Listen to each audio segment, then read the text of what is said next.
But right now we're going to turn the tables just a bit with a story about a group that's taking classical music out of its more traditional settings. They're called Classical Revolution KC, and producer Ashley Holcroft found them plying their trade in some unexpected places.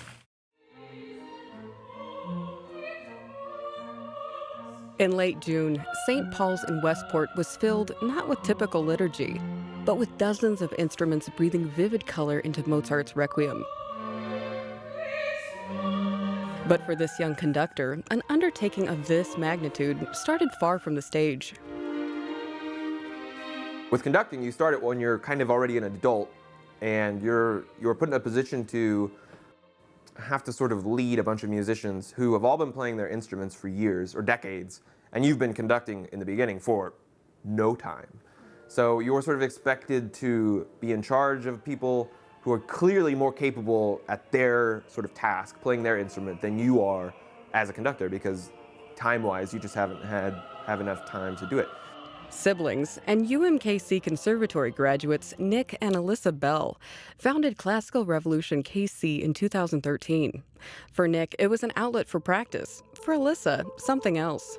She wanted to do it, I think, more because there just weren't a lot of playing opportunities for that size ensemble. So anywhere between string quartet size, so 4 people, up to maybe 20 or so, kind of in that range is what we do a lot of. You don't get to play it so often at conservatories or for gigs. So there's this entire swath of repertoire that is really important and really good, and it's really fun to explore that in an environment where we can take as long as we want and do kind of whatever we want with it.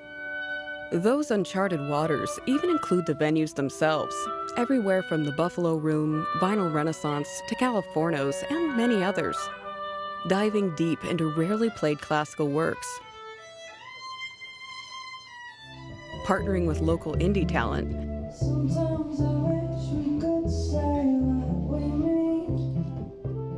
It was basically a standard sort of rock or indie concert, but with a lot of the instrumentation sort of switched out for classical instruments, which was an interesting experience.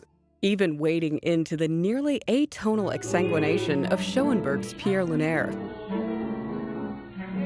You have to have a vocalist who's really good at doing really weird stuff, and instrumentalists who are ridiculously capable technically, because it's just, I mean, it's insane how difficult that piece is. And all of that has to come together. It's not something that gets put on very much. And I think a lot of the attendees were other musicians. And that's part of who we play for too. It's not just for the sort of uninitiated. It's for anyone to come out and listen. We try to program pieces that are important. Interestingly enough, the concept of classical revolution is hardly a new one. Chapters have been popping up around the world, and all with one goal: to dissolve the wall of elitism between most people and classical music.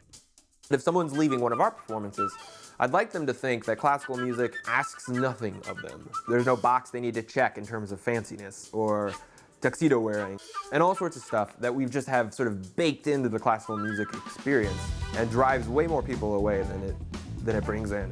Like even Pierre Lunaire, that very ridiculous, crazy 20th century expressionist atonal thing. You could still walk in off the street and see one of the greatest works of art in Western culture of all time, and you can walk out in the middle of it if you want. No one's gonna boo you or hiss at you, or you're not gonna have an old lady shush you. And hopefully we can make more people at least consider going to a performance of classical music and not have so many obstacles for them to overcome to get it. These days you can catch Classical Revolution KC on a regular basis, second Sundays at Vinyl Renaissance in Overland Park and fourth Mondays at Californios in Westport.